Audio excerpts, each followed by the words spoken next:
give it about another minute.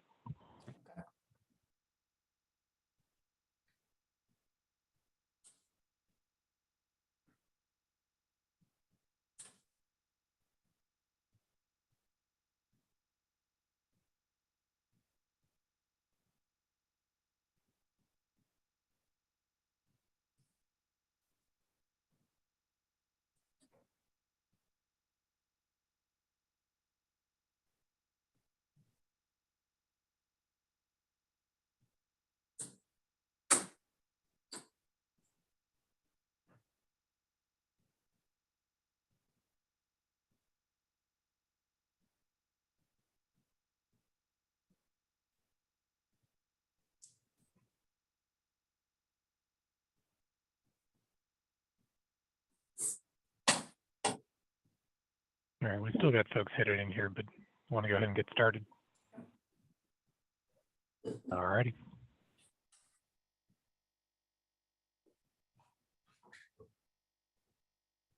All right, everybody, good afternoon and welcome to our 9th session in the Conversations in Transportation series with Nixite. Again, I'm Andy Wagner. I help Dr. Hummer put these sessions on. We're really looking forward to a great session today with Ed McKinney from Charlotte DOT.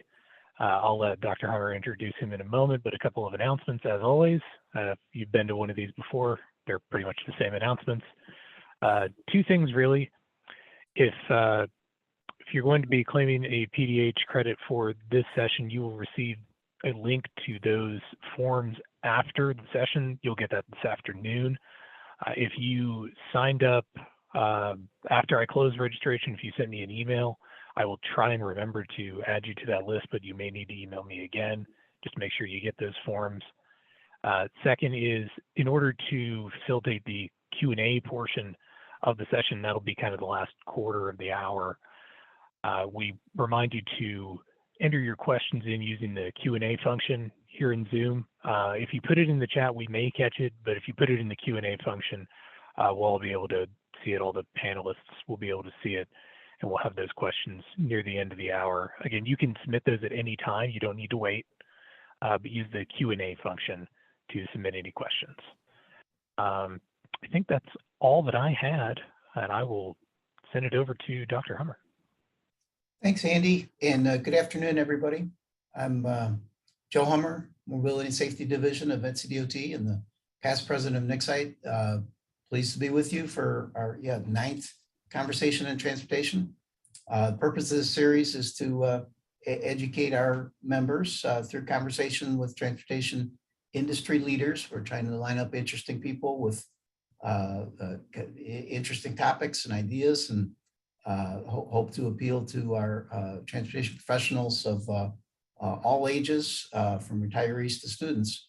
So thank you for joining us for that. And more thanks to the sponsors. That's the Strategic Initiative Council and the Young Members Council, and of course our Nixite sponsors too. You saw some of the logos on the welcome screen there. So our topic today is transportation in Charlotte, largest city in North Carolina, growing fast. Our guest is Ed McKinney.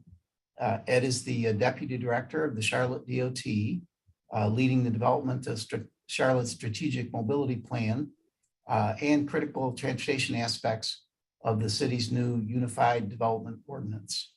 Ed's career includes over 2 decades of private and public service in transportation, urban design, and community planning.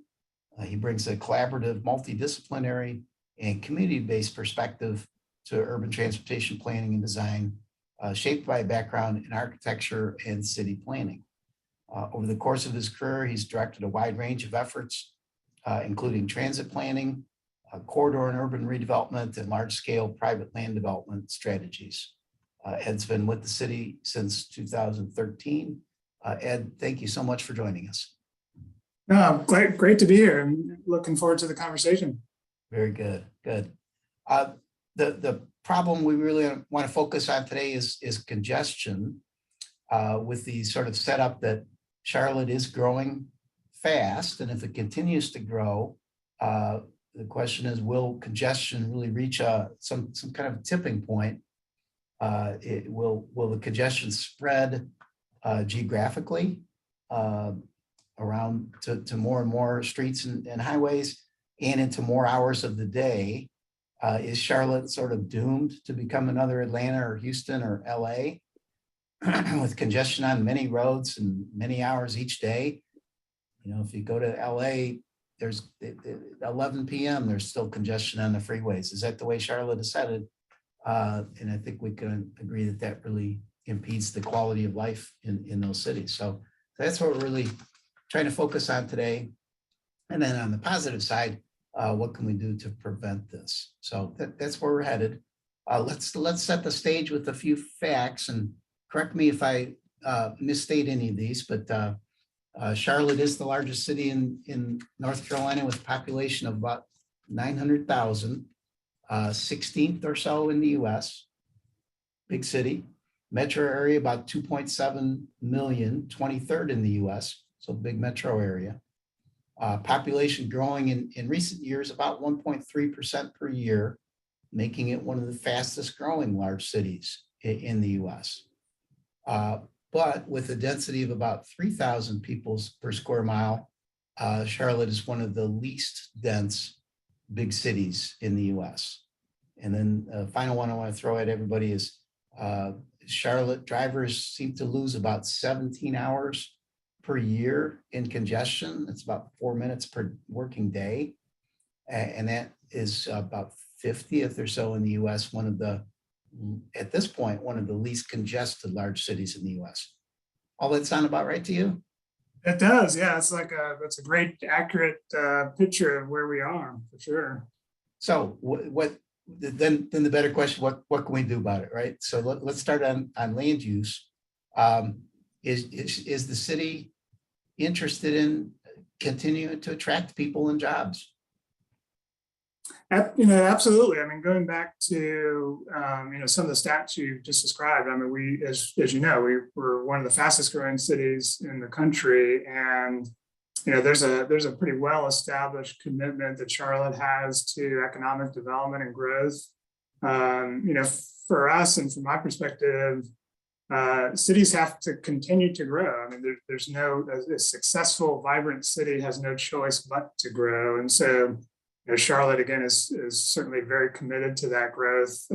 As you described, there's a tremendous amount of challenge that comes with that, but there's no way to not be a vibrant, growing city without having those challenges. And, the benefits of that are, you've got employment opportunities, the educational opportunities that come with that. So, I mean, to be a successful city, to support, upward mobility, you have to grow and certainly just face the challenges of that growth.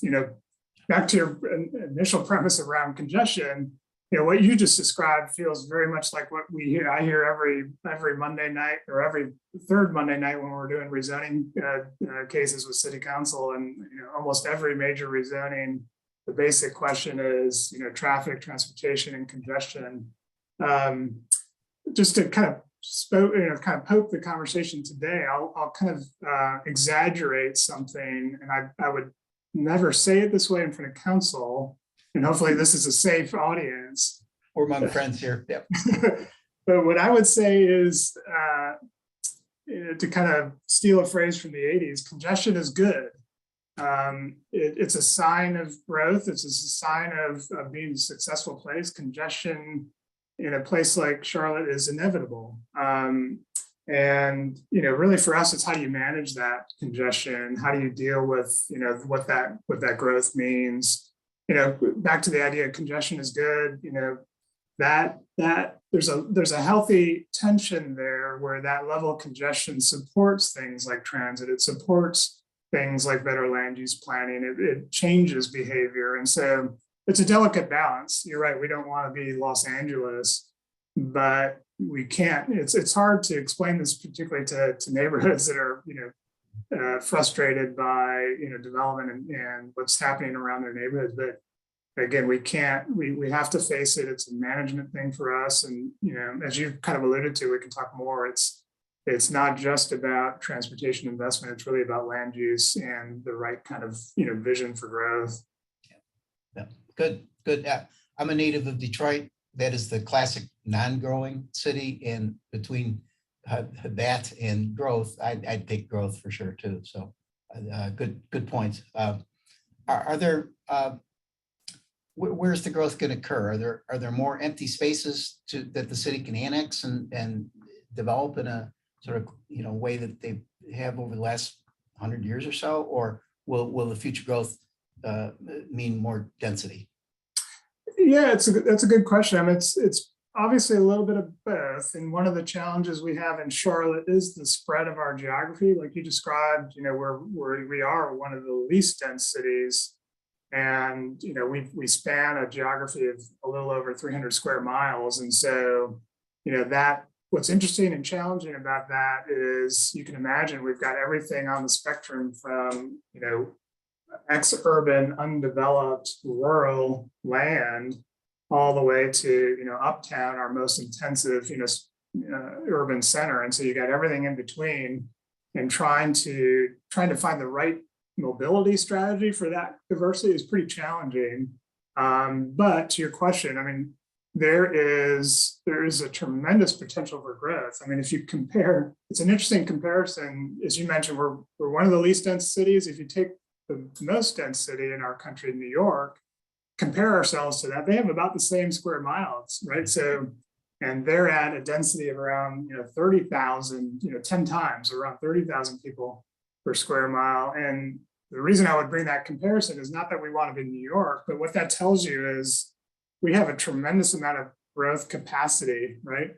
And even if we never expanded our boundaries and annexed any more land, I would argue, again, we've got the physical capacity to continue to grow within that boundary and be a successful place. You've got to do it with a very strong land use plan and some disciplined decisions about where we put growth. Maybe we could talk more about the transit things we're doing, et cetera. But again, one of the challenges we have in the community conversations is people feel as if we're built out and we can't absorb another apartment project or another development. And the fact of the matter is we're not even close, right? We're a city that has just a tremendous capacity for future growth. Does increasing density necessarily mean higher housing prices? That's we talk about New York, San Francisco, the denser cities in the U.S. That's the first thing that comes to my mind anyways. Density equals expensive. Is that necessary? Again, yes and no. And just like congestion, every city that's vibrant and growing will always have a housing affordability challenge. And so again, those are things that naturally come with growth. And you've got to, our city's approach to that is pretty multi-pronged, right? We do some very specific financial support of affordable housing. We try to do everything we can from a land use standpoint to support, growth of affordable housing. You're right, as we get more dense and some of the places that are attractive to be dense, like around our transit stations, have a challenge of being of lacking affordability, just given the nature of how that market works. But again, one of the things we are trying to do, and some more recently, some other cities have kind of led the way, is trying to open up the entitlement of our city to increase housing opportunities overall. So if we have a supply demand problem, one of our challenges is we make denser housing development hard to do, right? There's the typical NIMBY, there's the typical zoning obstacles, there's a whole, as many of us would know, there's a whole historic kind of racism that goes to how we've set up our zoning policies. And so, our recently adopted comprehensive plan opens that up and says we want to, eliminate single family zoning isn't exactly what we're doing, but what we're doing is opening up the ability for single family zoning areas to be, to have middle income housing, to have other, multifamily opportunities. And so for what I would say, the notion of housing challenge in a city like Charlotte is we've got to be doing many things, but one of those is just opening up more opportunities just to increase the supply. And generally that will have a beneficial, long-term beneficial impact on housing affordability. Good. Learn some lessons from some of those expensive places out there. Is Charlotte encouraging infill housing and duplexes and granny flats and some of the ways that to just get more units in the existing ground? Yes, for sure. I mean, we had historically, going back probably 10 years, we were on a leading edge on the accessory dwelling unit granny flats. We had opened up our ordinance to pretty liberally allow that to happen in our single family areas. It hasn't really provided the benefit we thought. And so one of the things we're in the middle of, I think you mentioned it, we're in the middle of finalizing our unified development ordinance. We hope to have that adopted by council later this summer. And, so through that ordinance, we've taken even some bigger steps to making, like, as I mentioned, making many of our residential zoning districts have a pretty broad flexibility for duplexes, triplexes, the accessory units. And so we're trying. I mean, there's still a question, there's some testing there about where the market is and what sometimes just getting zoning out of the way isn't the only thing that's in the way. And so, there's still some experimenting with that, but we are pretty committed. This going all the way back to our comp plan. That was a major kind of equity goal. And so we're trying to actually implement that in our ordinance as we get into the details.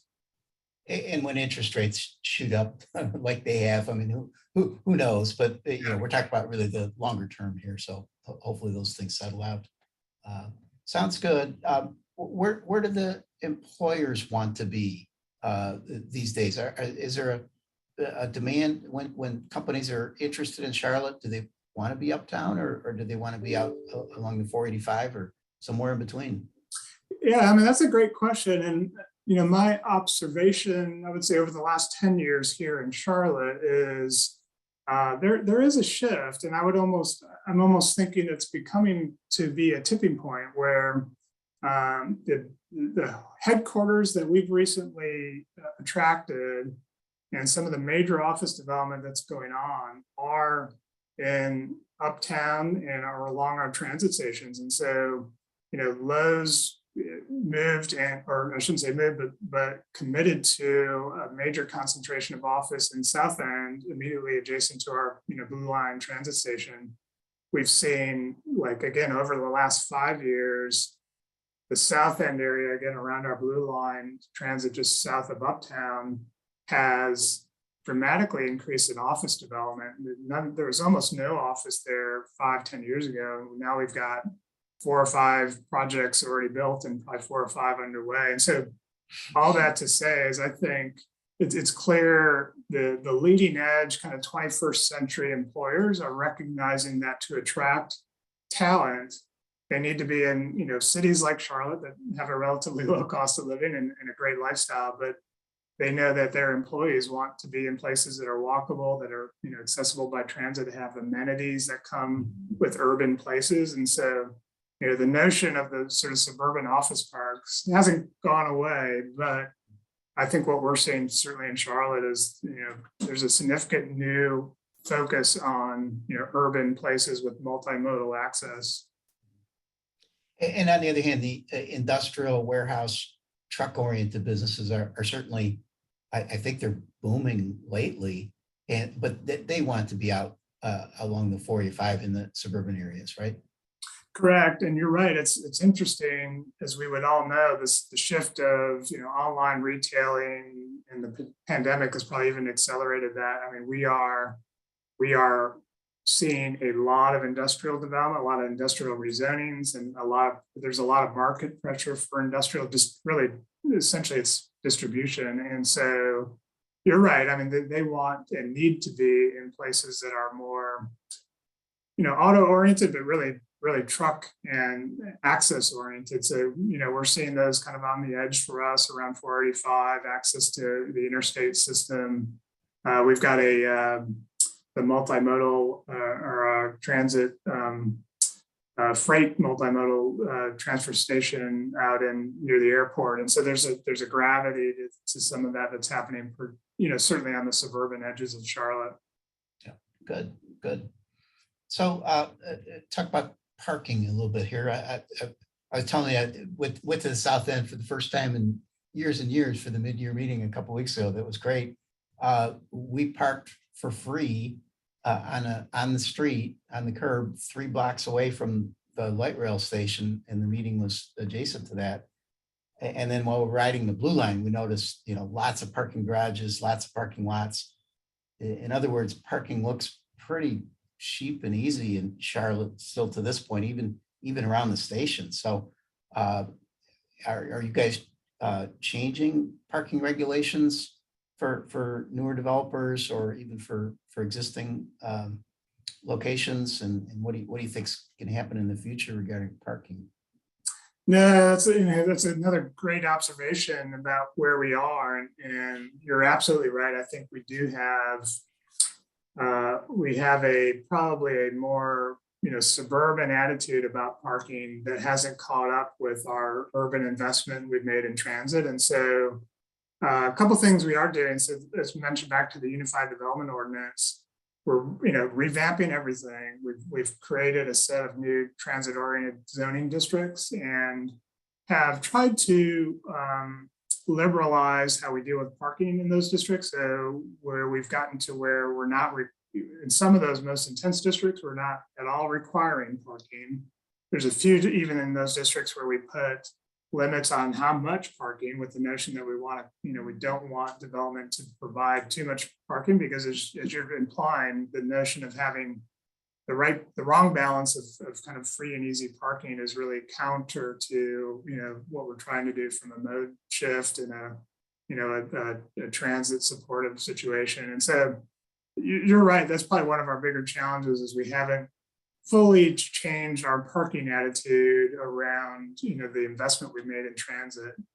And we're, another little detail, we're in the middle of revamping even how we manage on-street parking. And so we're going to sort of relook at that this year and try to modernize that approach with, to your point, as to where we want to price and manage that parking in a way that supports turnover for businesses, but also helps focus and push to where we want people to use be using transit, particularly in like South End and uptown. You're probably aware the city of Raleigh, if I understand right, recently got rid of its parking minimum on new development. So we expect some movement that way for Charlotte too.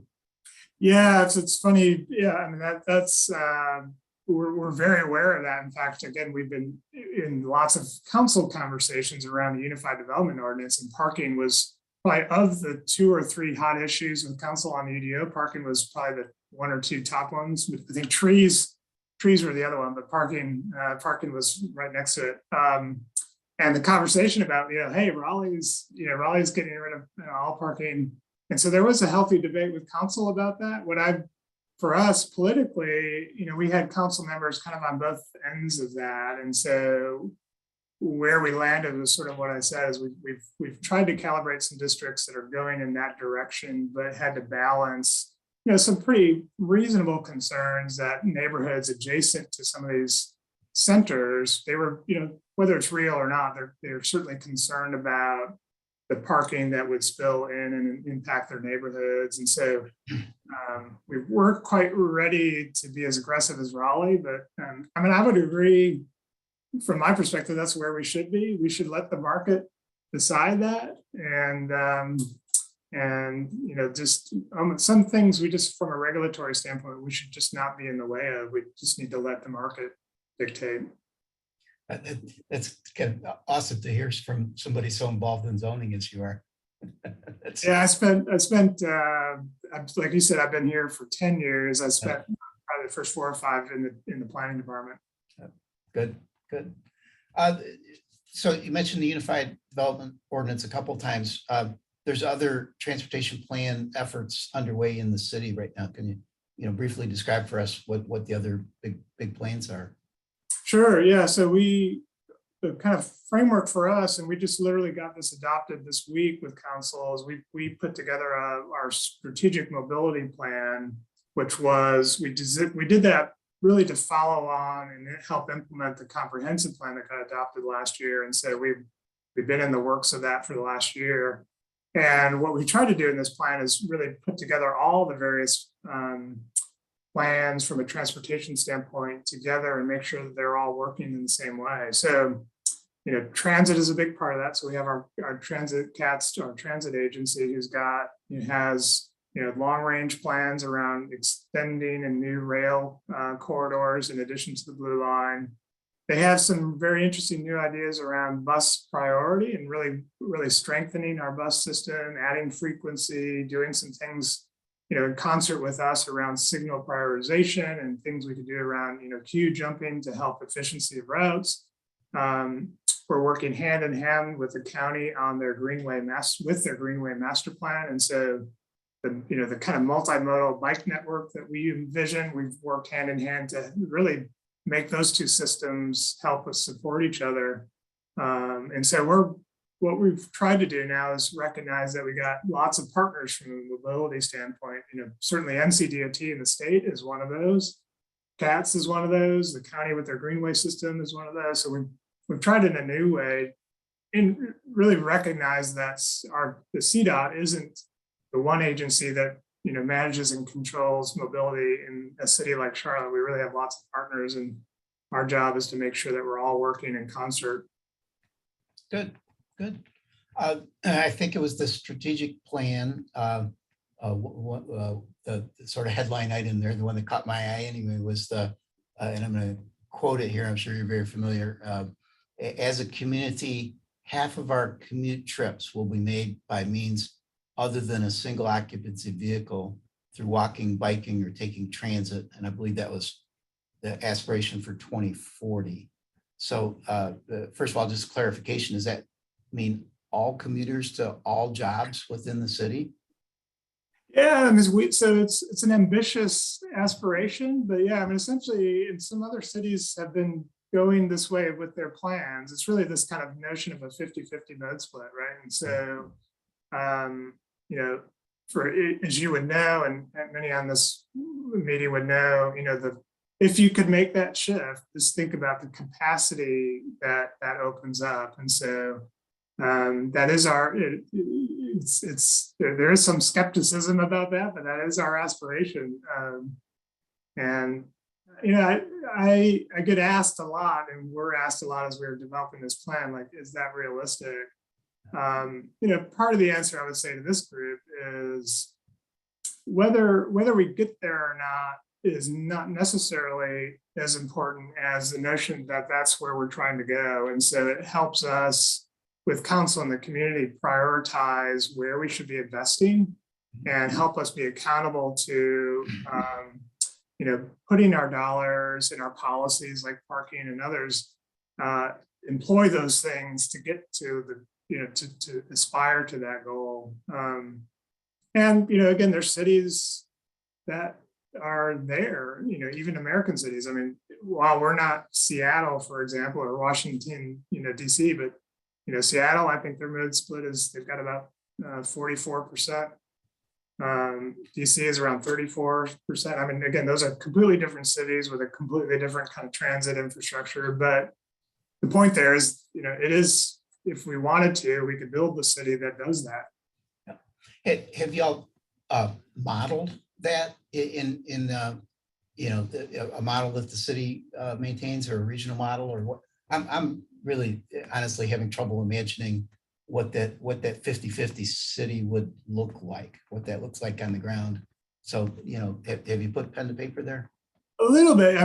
Yeah, I think we haven't done, I think what you're implying, which is we haven't designed our regional model to kind of test what that looks like. But what we did do is say, somewhat how we got to the 50-50 was we did look at it in this case, we used the model, we looked at it 2045 and said, we did a little math to say that if we wanted to maintain, back to congestion, if we want to maintain the level of congestion we have today, we kind of use vehicle miles traveled as kind of the way to do that.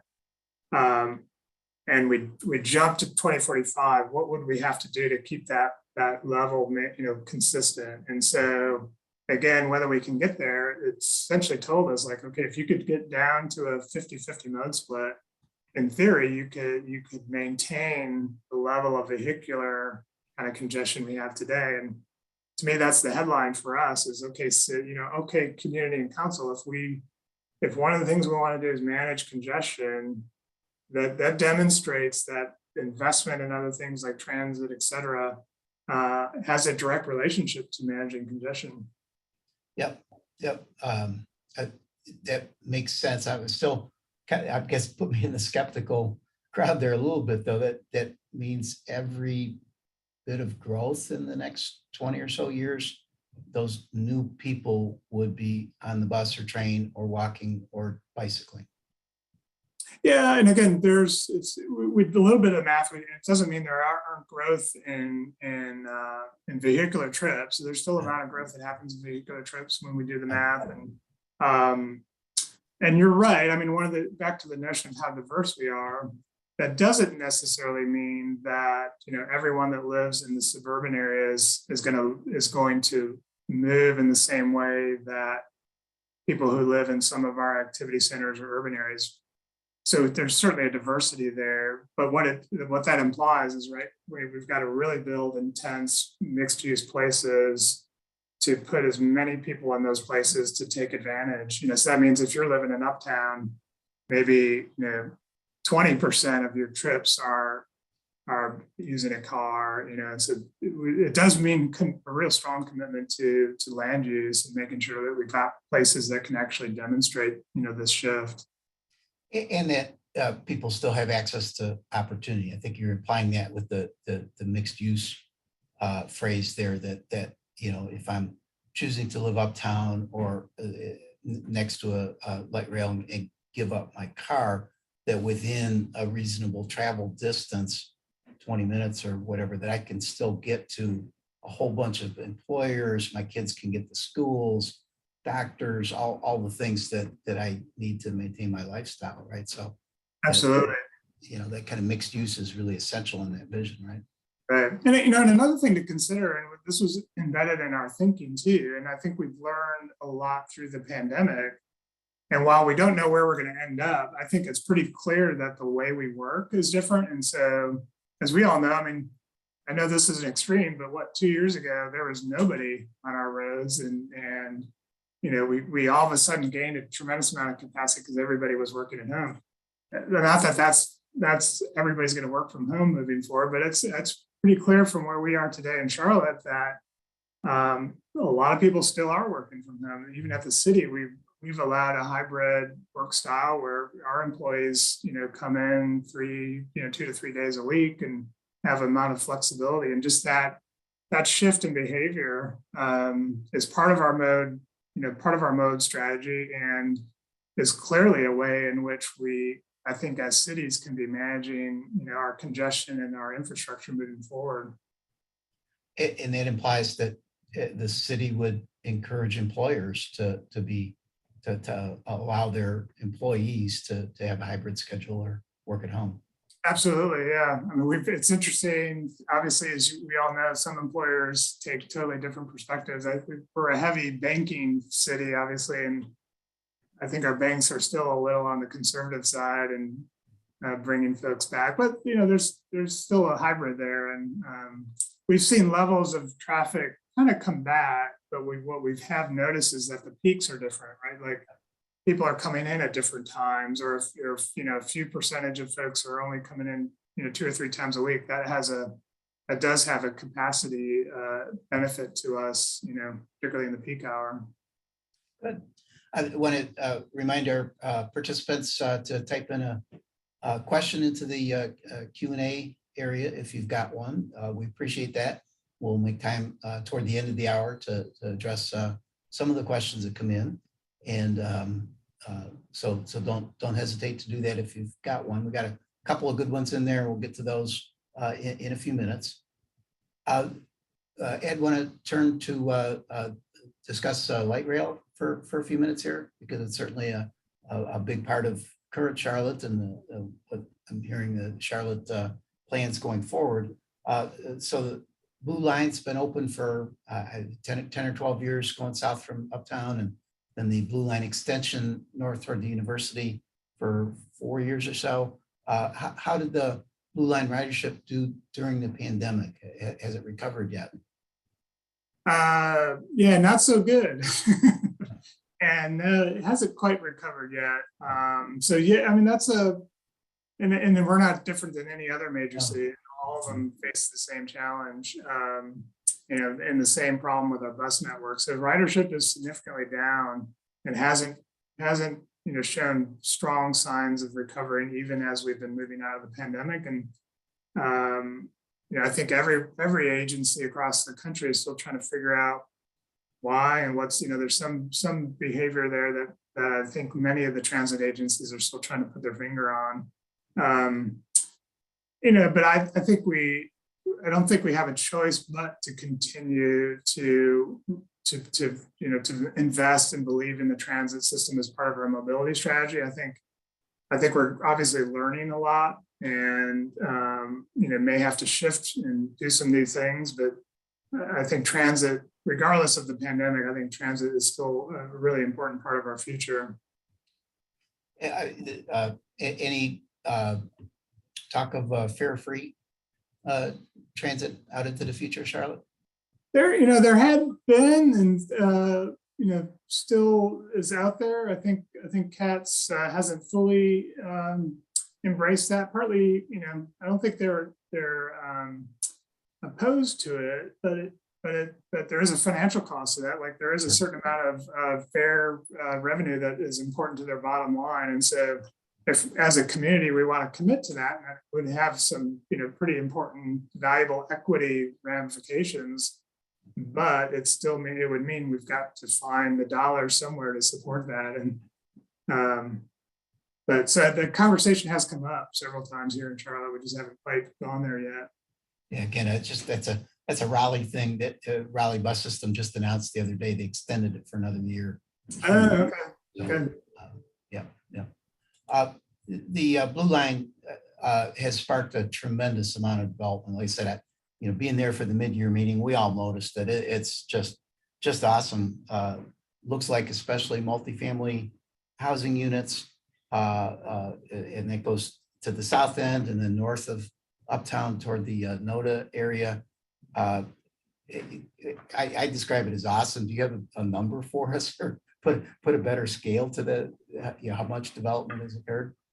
Yeah, I should have looked it up. I haven't looked at the actual numbers of units and things recently. I think we're at a point now where it's probably well north of $5 or $6 billion worth of private investment on that, on the system. And as a bottom line, I don't know what it is in today's dollars, but we spent $1.5 million or $1.5 billion or so on the system completely, and to have that kind of private investment, I think proves out the value of that infrastructure. No, and you're right. I mean, just the Blue Line extension to the north has only been open for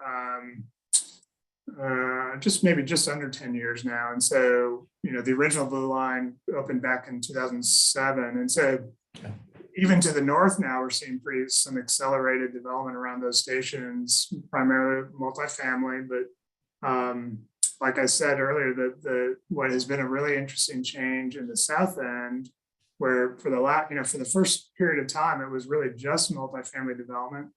And you might argue even not as intense enough. I mean, it was really still the kind of typical structured parking, but 4 or 5 story kind of stick built multifamily.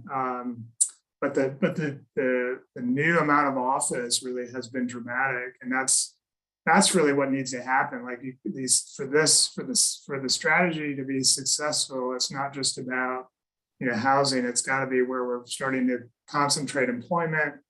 We're seeing a lot of new retail service and destination kind of retail in South End, and so getting that mix is really how you make the system really take full advantage of the value of that infrastructure.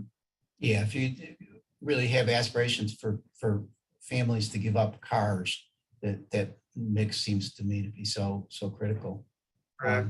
Another aspect I noticed at the mid-year meeting was the shared use path.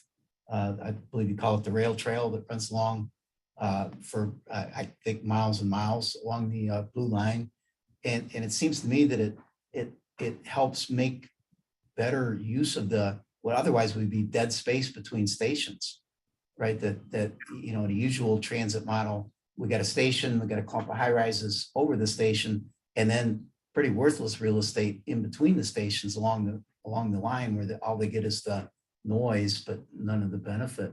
The rail trail seems to really mitigate that. Am I seeing it right?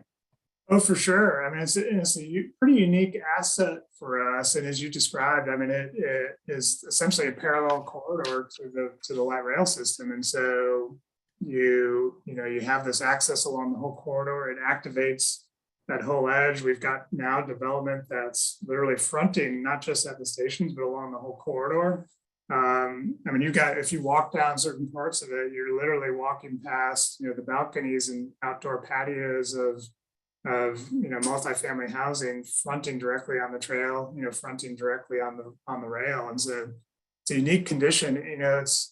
It's unique because in South End, that was an existing rail line that was repurposed for transit, and the right of way there was, in excess of what we needed for the light rail. So CAPS was able to, put the trail in as part of it. And so it was sort of a unique circumstance of that situation. But what we've then done is recognize how, like you said, how valuable it is. And that's been that idea now is in every new, transit investment we want to make. And so we're in the middle of planning for the Silver Line, which is sort of the east-west version of the Blue Line for us. And one of the things we're doing in that planning and in preliminary engineering is looking for and defining a rail trail that would go with that one. Different because certainly we don't have the right of way like we did in South End, but we recognize that it's a good part of how we should plan for the system and use that idea to really think about how we do that on other corridors. Yeah, even the north end of the Blue Line where the light rail runs in the median of Tryon just seemed to me to have a different atmosphere. Wasn't terrible, but it just wasn't the same. You got so many lanes of street between the rail and the path, and then the front of the buildings. It's tough to recreate that atmosphere that's in the South End. Yeah, I mean, again, South End is so unique because that rail, it was an industrial area, and so that rail line served the industrial area. So as you can imagine, then all of that land, the pattern of that land use was connected to the rail line. And so you weren't, like you mentioned up on the north side, we were sort of inserting rail in the middle of a road. What we were doing now is just taking an existing rail and just inserting light rail into it. So then as that industrial development developed along it, they could do everything we just described. They could front on it. So you're right. What happens then is you're sort of in the middle of the block. You've got a transit station and then you got development all around it. And the roads are really on the edges of that development pattern. And so, yeah, it creates a tremendously valuable and walkable context. It's really hard to replicate everywhere else. And it is a challenge on the north side with the Blue Line because you're in the middle of a state, highway and it's got to still serve the vehicular function. So it's not exactly the same, but I think we had a good partnership with NCDOT and did as good as we could have done to make all of that work. Sure. Mentioned the Silver Line, 29 miles, if I have it correct, from Gaston County all the way arcing through uptown and then down to Union County, past Matthews into Union County. The cost estimate I heard was $12 billion. Is that the right number? Yeah, it sounds about right. It might be a little less than that, but 12 to 13 billion was sort of that whole. We had a whole system of investment, just including transit. But yeah, you're probably by the time we actually get it, designed and find the dollars, it'll probably be at least 12 billion. So the obvious follow-up then is, where do you find $12 billion laying around? It's hard for me to imagine. Yeah, so if you have followed, we've been in a conversation around this notion of what we call here a transformational mobility network, which was this idea of the full build out of CATS's 2030 plan, which includes Silver Line, also includes commuter rail up to the northern towns, the completion of our streetcar, et cetera. So there's other things that part of that. But it also included a series of, bike greenway investment, sidewalk investment, roadway investment. So we put a package that was kind of multimodal. We did, there's some math that's gone around it and some movement that's happening politically. And if the current math is if you did a 1 cent sales tax in Mecklenburg County, that would, through all sorts of other things with bonds, et cetera, gives it we could actually achieve and pay for that amount of investment. Seems hard to achieve, but again, we're one of the fastest growing cities in the country. We've got a pretty strong tax base, and whether we can get that politically supported and referendum voted, but the math of that, would allow us to get there. Still with obviously some assumptions around federal support and maybe not state support, but and again, other cities, Austin, there is no other option, right? If we need to make that investment, whether it's sales tax or a combination of sales and property tax, those are just the only ways you're ever going to find the way to, make that kind of investment. Good. We do have some questions that have come in. Appreciate those. And again, if you've got others, please enter them into the Q&A area of the program there. So Scott asks, please speak to how existing right-of-way can be repurposed for non-automotive uses. For example, removing curbside parking to create wider plazas for restaurant, public seating, et cetera.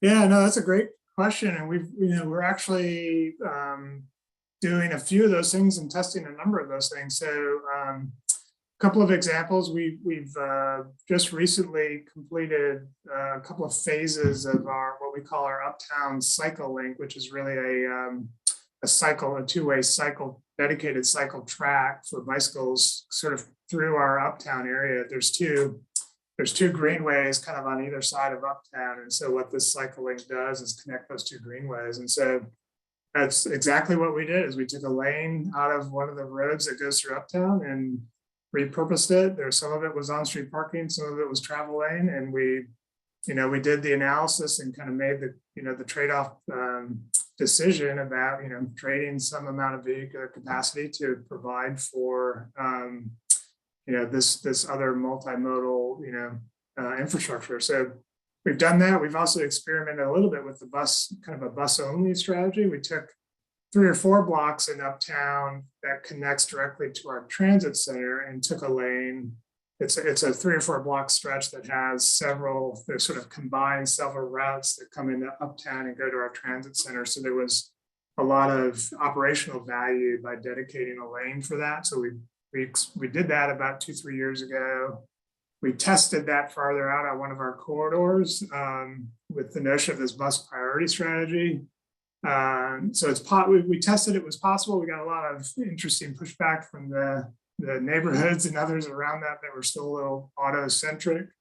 So we've still got some community challenges with that, but it's all possible. And to the broader point of the question is, if we're going to switch to this other kind of this 50-50 mode split or something in that direction, we don't have more right away, and we're going to have to just make different decisions about the infrastructure we have. So that transforming some of our existing infrastructure and trading it off is going to be one of the things we're going to have to do to kind of get to where we want to go. Good. Thanks.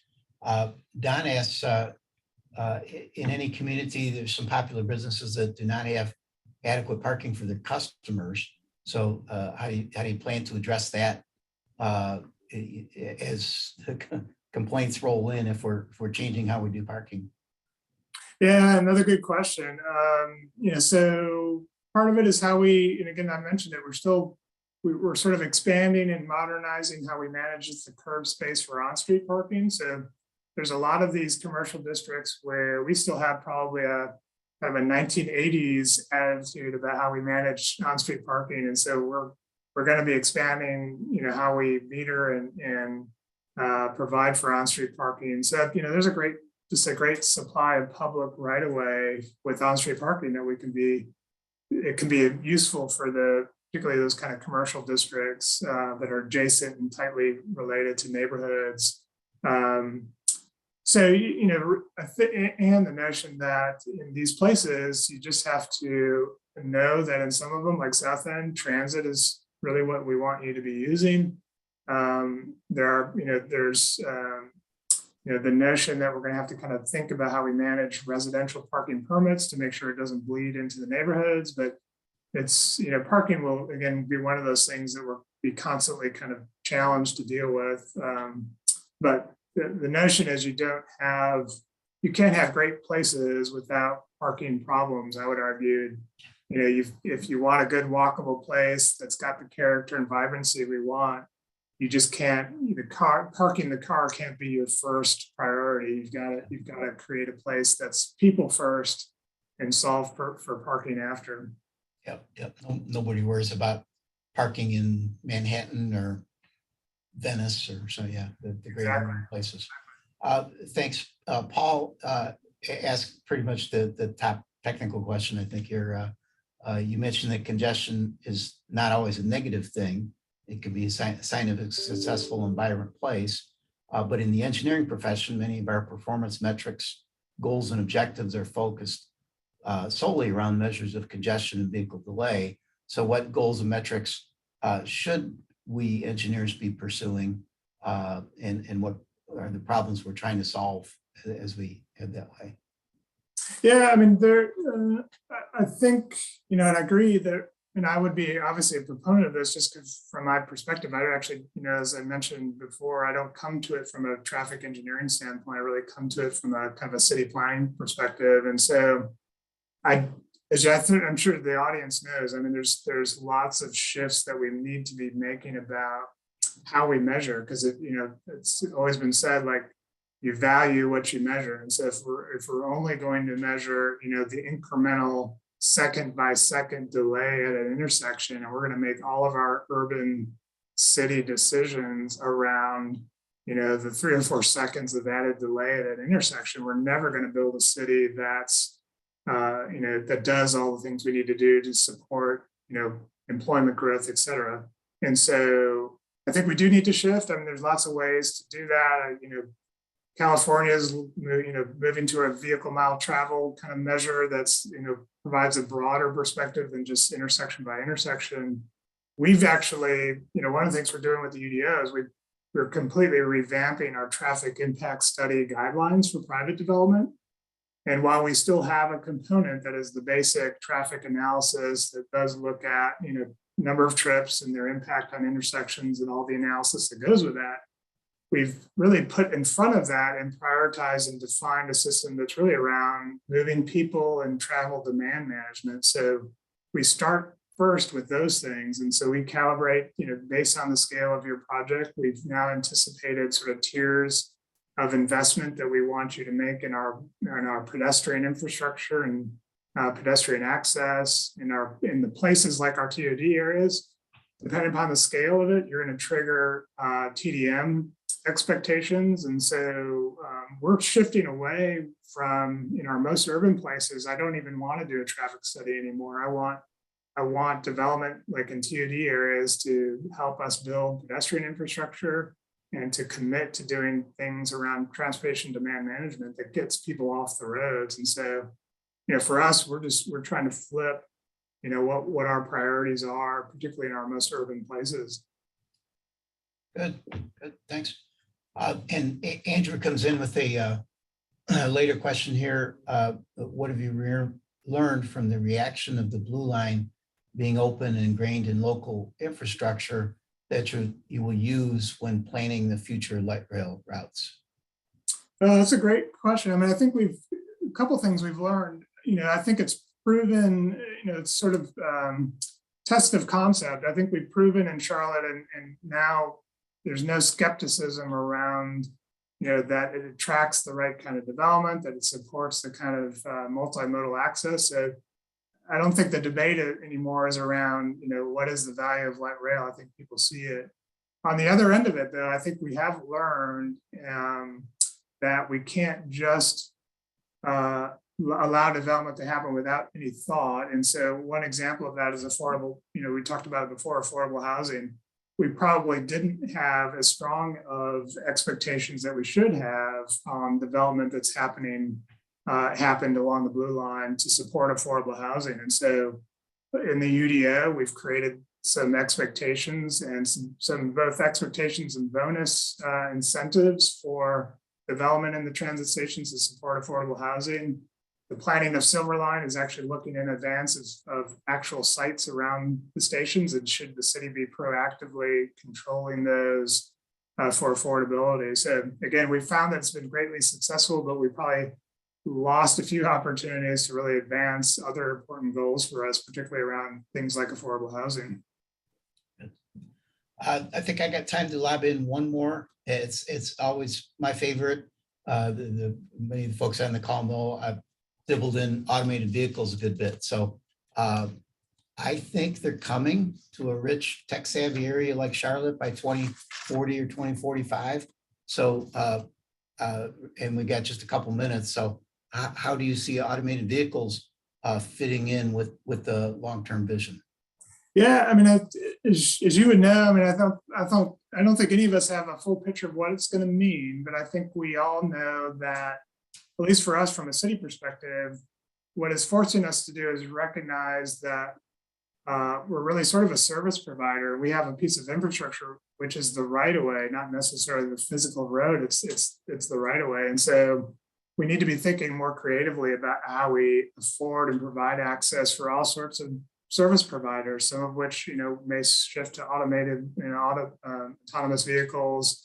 We've, like many cities, we've had the challenge of dealing with the scooters and service providers. So we've been testing and piloting how we manage and control that. We've got a company out of Toronto that's called Tiny Mile that is doing these little autonomous service delivery. It's like a small little robot that runs on the streets, and the testing they're doing was actually delivering coffee. And so to me, it's going to be the next round of this is just a lot of experimentation. And for us, for a city, it's really now viewing our right of way as really a piece of infrastructure. And there's going to be lots of service providers that are going to want to do some unique things, and we're just going to have to be flexible.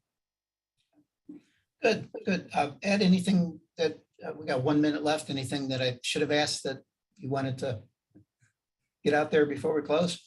The only thing I would add, I saw it in some of your earlier notes, just really about the profession. And you had an interesting thought around just, what should we be doing as a profession? How do we support young professionals? I mean, just a quick thing I would say is, as you saw, I come from a totally different background from transportation.